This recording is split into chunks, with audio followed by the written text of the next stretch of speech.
Distinguished Secretary General of the United Nations, distinguished heads of state and government, ladies and gentlemen, I welcome you all to Azerbaijan. Many of our guests are visiting Azerbaijan for the first time, so I hope that they will have a chance to get acquainted with our country, its history, traditions and culture. I would like to thank Secretary General of the United Nations, Mr. Antonio Guterres, and the Secretariat of UNFCCC for their support to Azerbaijan on the path to COP29. I congratulate my dear brother, President of UAE, His Highness Sheikh Mohammed bin Zayed Al Nahyan, and all his team with landmark UAE consensus achieved at COP28 in Dubai and their support in preparation to COP29 in Baku.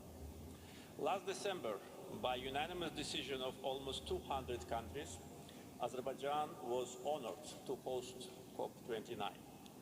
We consider this decision as a sign of respect to our country, as well as appreciation of our active role on international arena.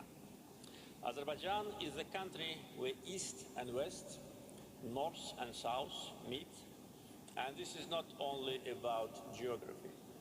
We can build political, cultural, energy, trade, transportation bridges between different international actors.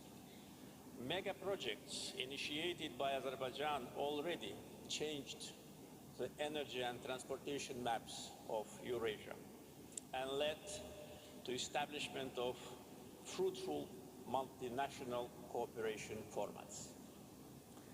Despite 30 years long occupation by Armenia of almost 20% of internationally recognized territories of Azerbaijan, despite ethnic cleansing and deportation of 1 million Azerbaijanis from their ancestral lands, we managed to build a strong country with self-sufficient economy and independent policy. 4 years ago, we celebrated the historical victory in the Second Karabakh War. A year ago, we fully restored our sovereignty in accordance with UN Charter, international law, UN Security Council resolutions, which remained on paper for 30 years. We implemented these resolutions ourselves, restored international law, justice, and put an end to Armenian occupation. As the president of COP29, Azerbaijan will do its best to find common understanding between developed and developing countries, between Global South and Global North. For 4 years, by unanimous decision of 120 countries, Azerbaijan successfully chaired the non-aligned movement, the second after United Nations International Institution. Azerbaijan is also an active member of Organization of Islamic Cooperation, which unites almost 60 countries. With 10 members of the European Union, Azerbaijan signed agreements and adopted declarations on strategic partnership. So all this allows us to think that we may be very helpful and useful in building bridges between different important actors on the issue of climate change. Azerbaijan is an active supporter of multilateralism. At the same time, we play active role in intercultural dialogue. Together with United Nations Alliance of Civilizations, every second year we organize in Baku intercultural dialogue forum. Multiculturalism is our state policy and at the same time is our lifestyle. People of Azerbaijan, regardless of their ethnic or religious identity, live in peace and harmony as one family. Now I would like to say a couple of words about Azerbaijan's green agenda. Our technical potential for renewable energy is estimated at 135 gigawatt onshore and 157 gigawatt offshore. Last year, Masdar from UAE inaugurated the biggest in our region solar power plant of 230 megawatts. Aqua Power from Saudi Arabia is now at the moment constructing wind power station of potential of 240 megawatts. During COP29, agreement will be signed with BP from UK to build 240 megawatts solar power station in the district of Jabrail, which was liberated from Armenian occupation 4 years ago.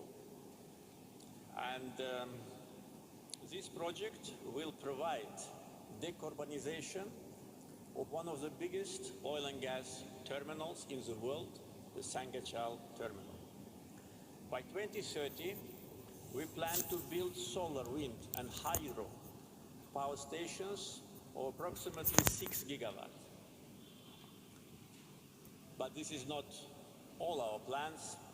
10 gigawatts renewable energy projects, contracts and MOUs have been signed. And also we look at the export markets and work actively with our partners in order to implement another important energy security project, the Black Sea Caspian energy cable.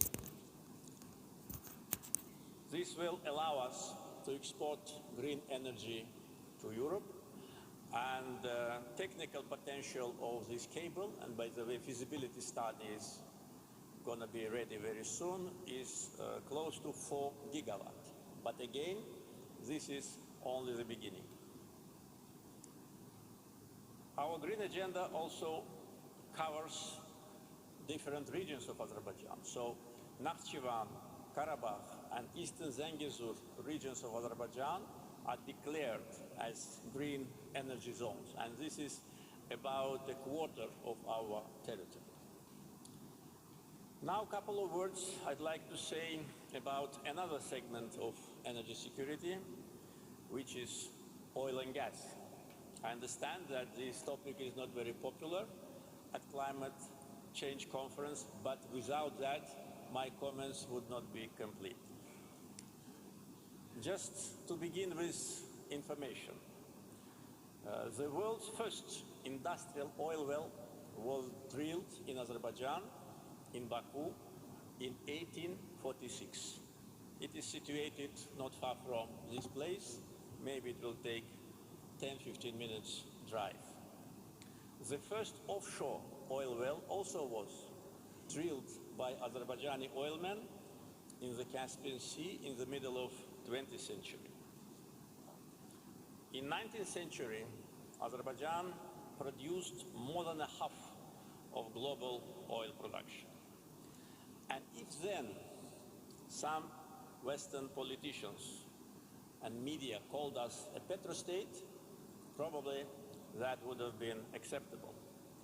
But when they call us petrostate now, today, this is not fair, and it only demonstrates lack of political culture and knowledge. Today, Azerbaijan's share in global oil production is 0.7, in global gas production is 0.9%. But fake news media of the country, which is #1 oil and gas producer in the world and produces 30 times more oil than Azerbaijan, call us petrostate. They'd better look at themselves, or at least at their neighbor, which produces 10 times more oil than Azerbaijan. Azerbaijan's share in global gas emissions is only 0.1%. I have to bring these figures to the attention of our audience because right after Azerbaijan was elected as a host country of COP29, we became a target of coordinated, well-orchestrated campaign of slander and blackmail. Western fake news media and so-called independent NGOs and some politicians, as if we're competing in spreading disinformation and false information about our country. To accuse us that we have oil is the same like to accuse us that we have more than 250 sunny days a year in Baku. Countries should be judged by other criteria. For instance, level of unemployment. In Azerbaijan, it is 5.4%. Level of poverty, it is 5.2%. Our green agenda, I already described our plans. How countries manage their foreign debt. In Azerbaijan, it's only 7.5% of our GDP.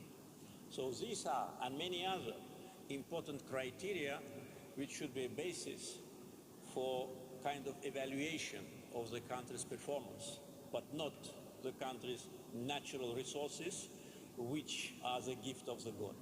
I said it several months ago, and now all those who want, international media to attack me, just quote me that I said that this is a gift of the God, and I want to repeat it today here at this audience. It's a gift of the God. Every natural resource, whether it's oil, gas, wind, sun, gold, silver, copper, all that are natural resources. And countries should not be blamed for having them and should not be blamed for bringing these resources to the market, because the market needs them. The people need them. So this is my message, and as a president of COP29, of course, we will be a strong advocate for green transition, and we're doing it, but at the same time, we must be realistic.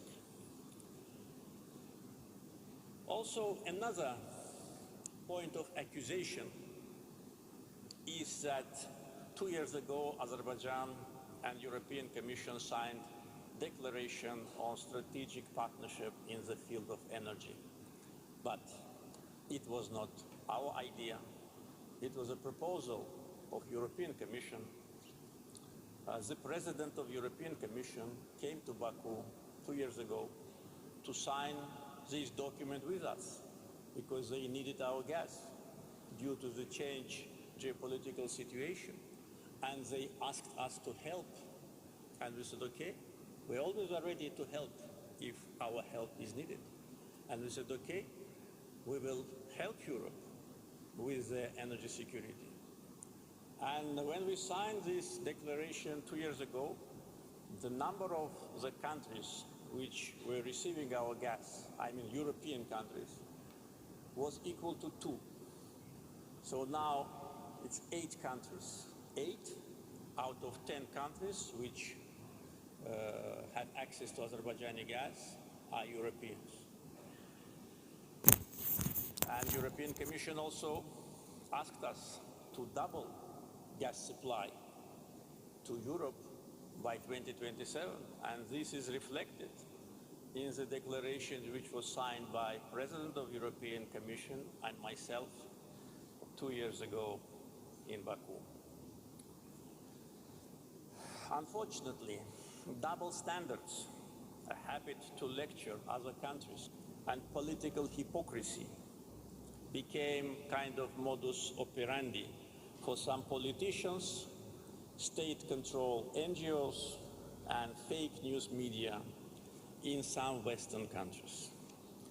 And my last message is to those who for almost 1 year were advocating for boycott. They used all the tools in their possession to launch a campaign to boycott COP29 in Baku. And I have bad news for them. We have 72,000 registered participants from 196 countries.